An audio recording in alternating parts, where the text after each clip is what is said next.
હે ભાઈ હા તમારા ઘરમાં માથા વાળે કોણ? માર ભાભી એમ કેમ? જો માર ભાઈ હકે જીવવા ન દે, માર ભાઈ હકે મરવા ન દે, પૈસા ઉડાડે, खत्म बाय ક્યાંય નો રહેવા નથી દેતી. બહાર જાય તો કે અહીંયા હાલ, આમ જાય તો કે અહીંયા મર, ઓલા પણ જાય ત્યાં નહીં જવાનું. માર ભાઈ નું લોહી પીનારી હકે જીવાય નથી દેતી, હકે મરવાય નથી દેતી. ભાઈ એને તો નથી મરવા દેતી, પણ હું ક્યાંક જાણતી કે બટકો લોટલો ખાવાનો છે, હિસકો નાખીને તો જ ખાવા મળશે કસાય એમ કેસ. ઈ મારી ભાભી ઘરમાં અઘરી આઈટમ.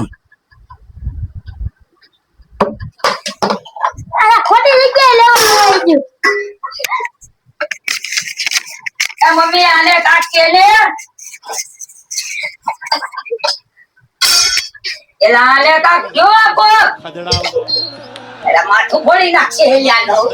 એલા એ તારી બાયડીને લઈ જાય જોરુના ગુલામ. એલા એ લે આને ઉપાડેલા એ બાપે મારે ક્યાં જાવું છે. એલા આને લઈ જાય એ મમ્મી આ